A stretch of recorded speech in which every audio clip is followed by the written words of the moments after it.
Hey everyone, and welcome back to the channel. If you are new here, my name is Sheena and I'm a content creator and illustrator based in New York City. And I happen to also be an avid reader. So today I'll be sharing all of my reads from 2023. Now, before we jump in, just 3 quick disclaimers. Some of these books were either from the library or from audiobooks, so I'll be sure to add a reference somewhere for you to see. The second thing is that this video will not contain any spoilers. If you're looking forward to reading any of these books, I will not spoil it for you. There will only be a couple of quick thoughts and synopsis. And finally, if you guys would like to follow me, I do have a Goodreads account that I will link below. I did have a reading challenge for 30 books this year. I didn't quite get there because, life be lifing, but I think I did pretty well considering. I probably got in about 15 books and I'm really excited to share them with you. So without further ado, let's jump in. So if you all see me glancing, it's only because I have my Goodreads pulled up so I can give you my true ratings from when I read these particular books. So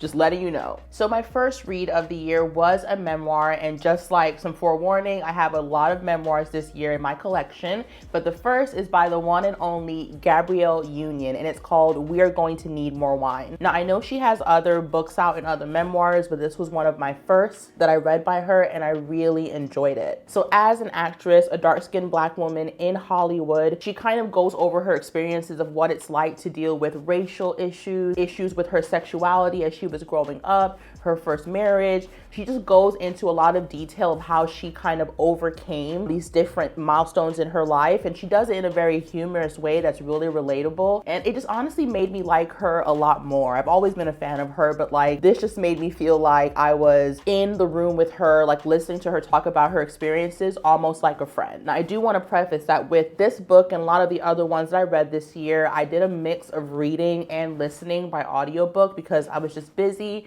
So I do recommend, if you have a chance, that you listen to this on audiobook because it's even more enjoyable. And for this read, I gave it a 5 out of 5 stars. Now, the next book on my list has a trigger warning for sexual assault, abuse, mental abuse, racism, just all types of things. So please just keep that in mind. But it is the powerful story told by Tarana Burke. And the story is called Unbound, My Story of Liberation and the Birth of the Me Too Movement. So one thing that I do want to preface is that Tarana is the founder of the Me Too movement, but at the time when it was coming out, it was co-opted by a lot of groups that I will just say did not look like Tarana, and so she was kind of put to the back burner, put into the background. And just to hear her talk about her story, overcoming so much trauma, and then really becoming the face of the Me Too movement as she should have been in the first place, it was just very empowering to read this. And I think the biggest takeaway from this book is that Tarana does an amazing job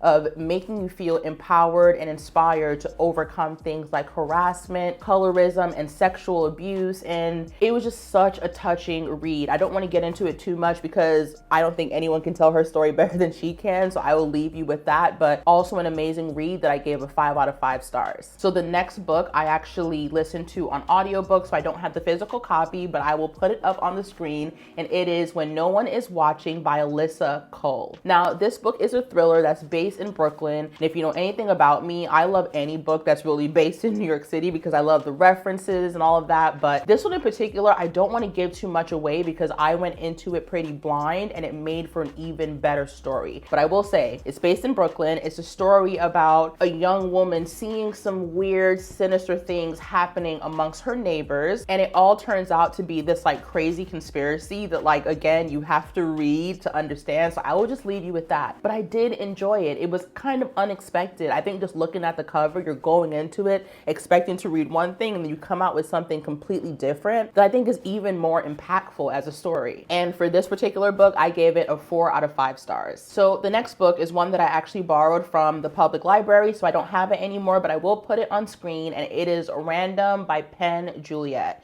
Now, if you recognize that name, Penn is half of the iconic duo Penn and Teller, but he's also a writer. And this book was a bit I don't know, kind of like jarring to me at first. I think he really leans on like the shock and awe of it all. So if that's not really your cup of tea, I'm gonna warn you right now, you're probably not gonna like this book. But I did end up finishing it all out, and I figured I would just share. So the story is basically about a young man who is growing up on the outskirts of Vegas, and he ends up inheriting his dad's debt. His dad's a gambler who has borrowed a lot of money from loan sharks, and now he has to find his way of navigating through this like very unfortunate circumstance. And it kind of shows how he leans very much on like the roll of the dice and random. And that's about like the furthest I want to take it without giving it all away. There were certain parts of the book that I was just reading on, and I was just kind of stuck like, why is this relevant? Or this is just really gross. Like, why is this in here? So I had very mixed feelings on it. So as I was finishing up the book, I did rate it a 3 out of 5 stars on Goodreads. But now that I'm kind of going back through my experience reading it, I would say it was more like a 2.5 stars out of 5. I don't know, it just wasn't my favorite read of the year. But again, if you're looking for something really different, you're really into like the shock and awe, go ahead and give it a try. So the next book is one that I felt like everyone had read before me. Like I was definitely really late to the game, but as they say, better late than never. And that book is The Memoir by the one and only Michelle Obama, and it's called Becoming. She does have, I believe, another 2 books out, maybe just one, if I'm not mistaken. But this is my first book that I've read from Michelle, and I really enjoyed it. I did. I don't think I've seen a person who hasn't really enjoyed this book, but I think it's a lot less of whether or not you're a fan of Michelle and just kind of hearing a story about a young Black girl growing up on the south side of Chicago and making it all the way to the White House as our first Black First Lady. So I think, again, just an amazing story of triumph, her kind of going through the steps of, again, growing up as a young child in Southside Chicago, becoming an attorney, meeting Barack and all that he's about. I love that she kind of added some small tidbits about him that I actually did not know, without making the whole story about him. And then how she persevered when she got into the White House. She didn't lose herself. And of course, she's an amazing advocate for health and education for our youth. And so just a very inspiring read. It just made me love her even more. And I, of course, gave this book a 5 out of 5 stars. So we are pivoting back to fiction. So this next book is one that I've had on my shelf for quite some time. It's also been a part of my TBR for quite some time, but I finally took the plunge and jumped into it. And that book is They Both Die at the End by Adam Silvera. So this is a young adult novel about 2 young men, Mateo and Rufus, that are kind of living in this dystopian New York type of setting. And in this world, you receive a call from a service that basically predicts the day that you're going to die. They call you, they let you know, and from then it's kind of out of your control and you have to just kind of face your imminent demise. So as these young men both receive this call, we kind of go through their journey, their adventure of learning to live life to the fullest, kind of going through their bucket list items together as 2 strangers. And it's just really a story of like triumph, friendship, and really building deep bonds with people, even though you may have only known them for a short period of time.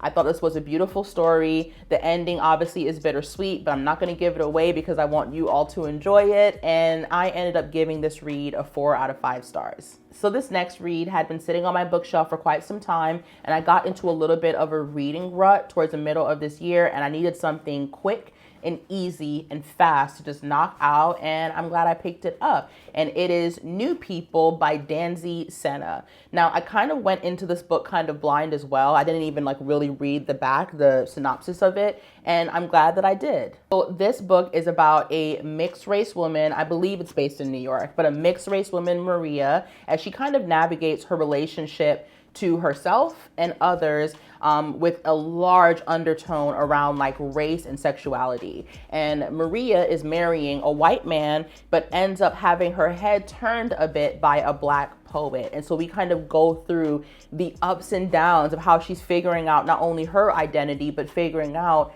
what her true partner could and should look like. As someone who is in an interracial relationship, I did find a lot of the points in this book to be very interesting. I love the perspectives. To me, the characters were well fleshed out considering how short this book is. But yeah, I really enjoyed it, and the ending was actually kind of surprising. So with this book, I did rate it a 3 out of 5 stars, and it's simply because I wanted more, to be honest. And I know I said I was looking for a short read, but once I got into it and started to kind of see the characters developing, I just wanted more to the story. But I still really enjoyed it, and I recommend you check it out too.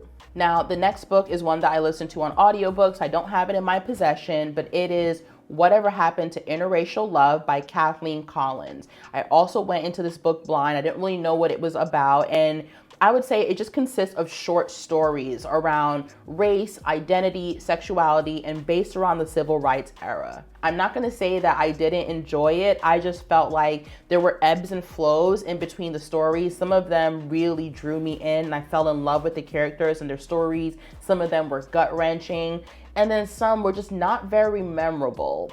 That's about the most I can say. I will say the writing is still very beautiful, and that's why I ended up giving it a 3 out of 5 stars, but I wouldn't say that it is one that I would add to my collection or pick up again. So the sun is definitely starting to come out and really shine, and maybe that is for a good reason, because I am getting ready to talk about my favorite read of 2023, hands down. If there were any trigger warnings that you should pay attention to during this video, it is definitely for this book. There are so many stories just interwoven about abuse, trauma, harm, mental anguish. Like everything you can think of is in this book. So if you are not in a mental place to kind of consume that, I recommend not checking out this book right now. But if you have the mind space for it and you would love to hear a beautiful story about 4 men navigating life in New York City, then you have to read A Little Life by Hanya Yanagihara. So this book is about 4 friends, Jude, Willem, Malcolm, and JB. And what I love about these characters, they are so dynamic, but they're also so different. Like they are the least likely friend group that I think you would ever find, but they also work so well together. And we see them overcome things like abuse in relationships, domestic abuse, addiction, success, trauma, just everything you can think of. And you're truly following their stories from when they're like in their early 20s in college all the way until their 60s, and for some of them the end of their life. And when I say it is a thick book, it's going to take you some time.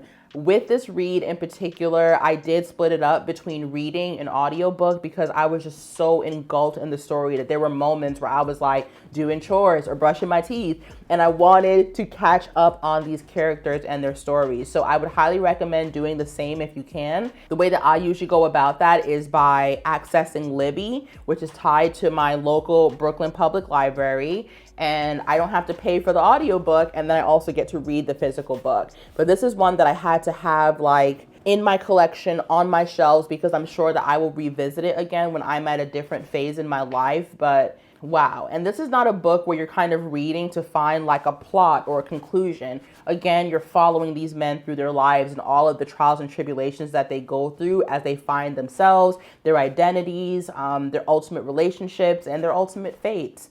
And I'm so in love with it. Like this is a book that I would definitely love to see an adaptation into a movie or a show, like a mini series, because it is just so beautifully written. And again, the characters are just so dynamic and deep and just wow. So for this one, I definitely gave it a 5 out of 5 stars, hands down, no questions, no regrets. But again, if you were going to dig into this one, please be mentally prepared for it. So the next book is another memoir, and it's one that I obviously listened to on audiobook, so I don't have it here with me, and it is the story of J.C. Duggard. And the name of the book is A Stolen Life. And if you all remember her face or the story, J.C. was abducted from her childhood neighborhood and was kept captive for 18 years by a man and his wife or his partner. And during her captivity, she also had 2 children by this abuser. And the story is just so sad because I can't even imagine being that young and spending all of my transformative years held as a captive with people who are not my chosen family. But I have to come to reality that this is probably the only future that I'm ever going to see. Now, this is not a spoiler, but JC is free and her captors are in prison. I want to say they may have even passed away. And she is a mother of two and trying to just navigate life now as a young woman. And it is just, again, a very sad story. Hearing her go into the details of her abuse was just really, really heartbreaking. And at times I was just so disgusted by these people. So I will say, of course, there are trigger warnings for all the things that you think you should be prepared for. When it comes to the Goodreads rating, it was really hard for me to rate this book because I try to give grace when people are telling their stories and giving up so much of themselves and being vulnerable for us to read and consume. But something that JC points out in the very beginning of the book is that she has the education level of maybe a 5th to 6th grader because she wasn't able to go back to school once they kidnapped her. So the writing kind of reflects that. There were certain points where she's just talking about the animals that she had while she was kidnapped and kind of goes off on tangents and loses her way in the story. And it's not me judging her experiences, but me more so judging the writing of the overall book. And so I ended up giving it a 2.5 stars out of 5, but still worth a listen, still worth a read if you would like to hear more about this story from her point of view. Yeah, she just overcame so much adversity. Again, like I just can't imagine. It was definitely a really gut-wrenching, but also in a weird way, heartwarming story about how she overcame these situations and that trauma and came out the other end being a very resilient and beautiful person. So it's worth checking out if you're interested in her story. Now, the next one was one that I felt like was very overhyped in a way and just maybe didn't connect as much with me, and that's totally fine. But that book is Crying in H Mart by Michelle Zauner. And when this book came out, I felt like everyone was talking about it, everyone was reading it, and it makes sense. I mean, because I can see why so many people connected with the book.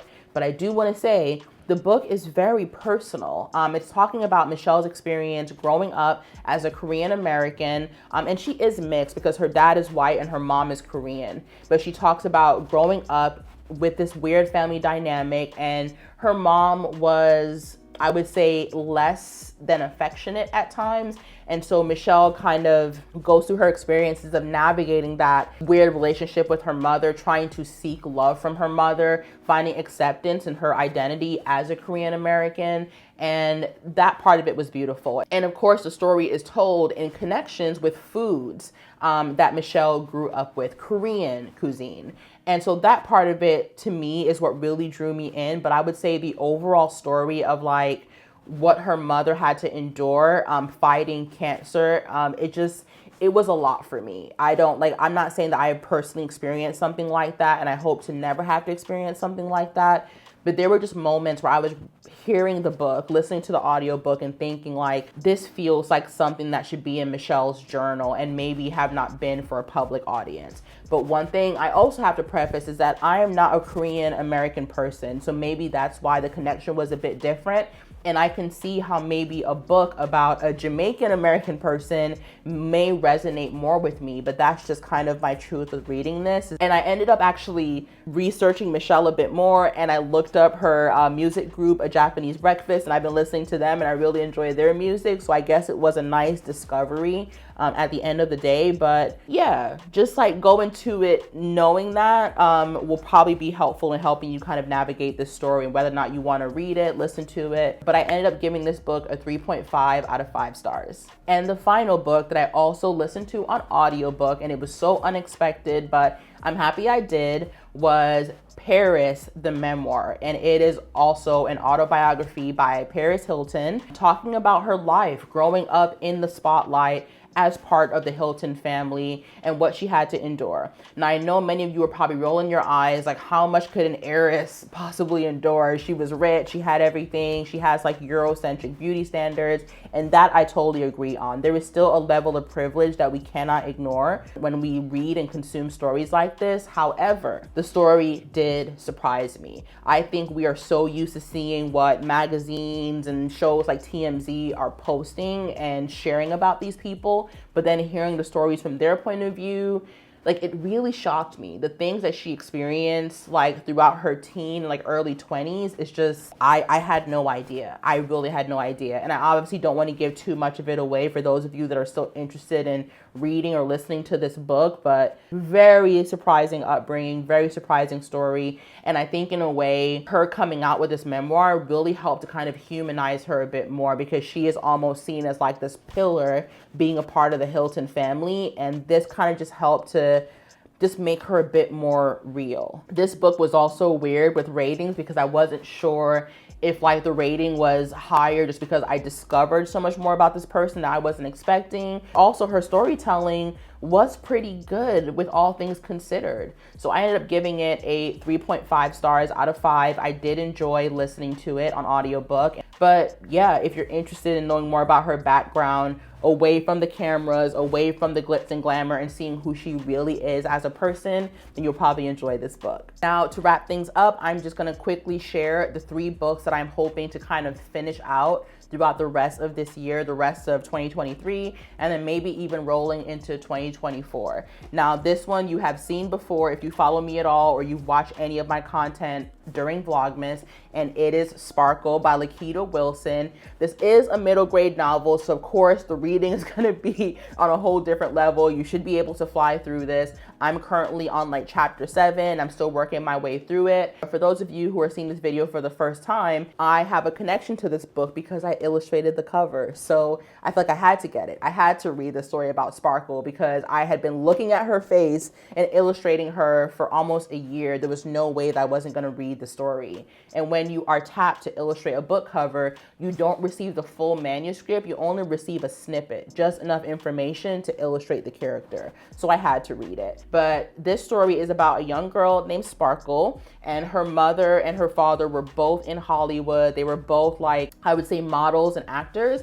And so obviously they have those wants for Sparkle. They want her to also be a star. But Sparkle begins to lose her hair to alopecia. And so this story is about how she overcomes going through such a visible disease, like something that you cannot hide. I mean, unless like maybe you wear a wig, but something you can't really hide that people are going to see, that could also affect a lot of your opportunities being on screen, being a public figure, a public face. So again, still reading through this, but I hope to have it done before January. Another one that I've been back and forth with that I really need to finish is this one right here, The Artist's Way by Julia Cameron. Now, this is not a novel or a fiction autobiography. It's more of like a workbook where you kind of go through and read through prompts and challenges and just figure out your creative journey and how you want to navigate it. And really what a lot of people have told me is coming to terms with the truth of your artistic journey. And so I think I've kind of been on the fence about finishing this up because I'm afraid of who I'm going to be on the other side,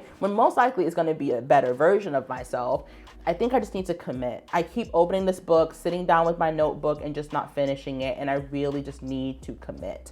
So I will be finishing this book, probably going into 2024, but I'm excited to see what I uncover and the truths that I figure out about myself and my journey being an illustrator and also a content creator. And the last book that I'm still working on finishing up the whole series by hopefully 2024, because they're a lot shorter reads, is Saga by Brian Vaughn. And this is volume 2. I believe I have up to volume 6. So I've been picking up these comic books for quite some time, but I keep putting them down because I have a problem with commitment and I get caught up in the images and I stop and stare. It just takes me super long, but these should be pretty easy and quick reads. And I have obviously finished volume 1 and I really enjoyed it. I read through volume 2, but I think I read through it too quickly and it was a long time ago and I've kind of forgotten. So I'm going to reread this and then jump right into volumes 3, 4, 5, and beyond. I absolutely love this story. I love the illustrations for obvious reasons. Like, how beautiful is this artwork? But again, without giving away too much, it's about two characters who, I guess if you are trying to compare it to something, imagine like being in an interracial relationship. They're of two separate worlds and species, and they come together. And this kind of like goes through their journey of being in love, eventually having a child, and not being accepted into the other world or species. That's about how far I've gone with it, so I don't want to try to explain and like butcher the whole concept of the story, but I really love this series and I hope to really have them all finished by hopefully early 2024, but this one definitely by the end of the year. So those are my amazing reads for 2023, and I really hope you guys enjoyed hearing me go through all of them. I'm really sorry that at certain points it was hard for me to like recollect, but some of these books I literally have not touched 6-7 months, and so it was hard to kind of backtrack and figure out like what the story was about and what I thought about it. But so obviously I do plan to read a lot more in 2024 and just really carve out and make time and hopefully reach my reading goals next year. But if you guys are interested in anything that I've read in 2022, that was definitely a better reading year for me because I was also in a book club. So let me know if you're interested. A lot of these books I do also still have on my shelves. And then the TBR is always, it's ever evolving. I don't know. It always changes, it updates depending on what's out, but I'm making a goal and a promise to myself to read what I have on my shelves and not go out and buy any more books or take out loans from the library. I need to commit to what I have. I don't know why I have a problem with that. I think we all kind of do. Thanks again for watching. I hope you enjoyed it. Again, my Goodreads will be below if you want to follow my reading journey and become friends and connect on that platform. And yeah, I hope you guys are having an awesome holiday, and I will see you in the next one. Bye.